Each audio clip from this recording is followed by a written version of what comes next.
let's see if this works. I hate inner pitch tents mostly, so I want to be able to pitch outer first so that the inner doesn't get wet whenever it's raining, especially doing a multi-day hike. And hopefully myself and my girlfriend are going to do the Wicklow Way at the end of July, but I do not want to be packing away a wet inner at all. So hopefully this wee thing with the cord, I'm using little carabiners, hopefully it works, so we can get the holes in it, get the outer onto it, and then put the inner up dry.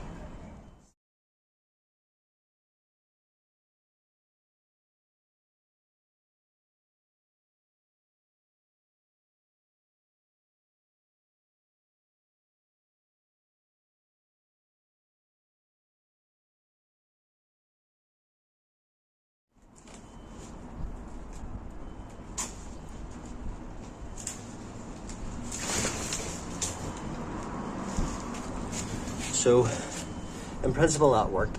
The outer did go up. The only issue, I got the measurements right, I think, as well.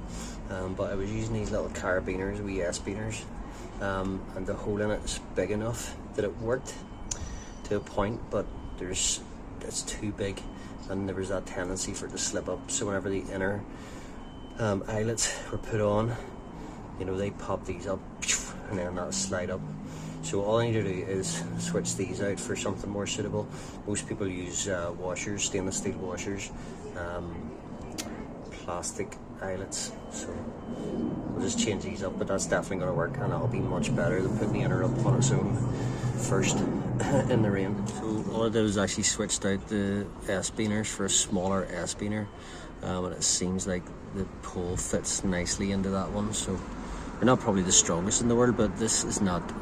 It's not really going to be taking a strain. Once this is just to hold the shape to get the inner or the outer on, and then the inner's up in there, and it'll actually be the material itself off the tent taking a strain. So I don't think these need to be like stainless steel washers or something super strong.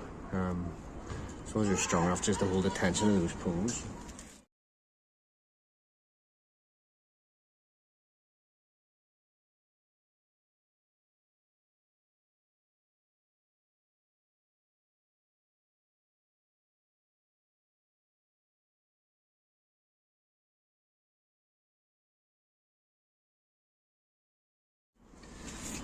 So this also allows the tent to be used as an emergency shelter, so it's just really raining super heavy and you want to just wait it out, stick a tent up just as a shelter and don't even put the inner up. So just need to figure out how to put the inner up. Yeah, the thing I like about this tent as well is it's symmetrical, so that inner can go in anyway really, whereas my Krypton tent, it's like higher at one end, so you need to be a bit more aware of what's going where.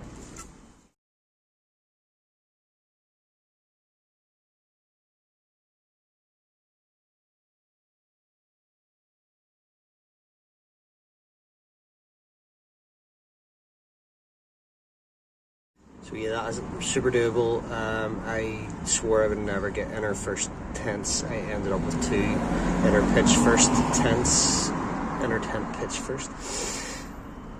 How that happened, another story, but this solves that issue so much, and that's great. That means then the benefit of the inner pitch first is that you can then put it up freestanding, move it around if you're in rocky ground or somewhere where it's harder to pitch or get pegs in.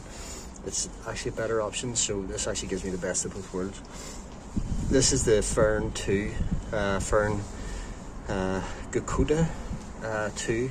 I had the Fern Gökotta 1. I was camping in it last week and just decided in wet weather I wanted more space.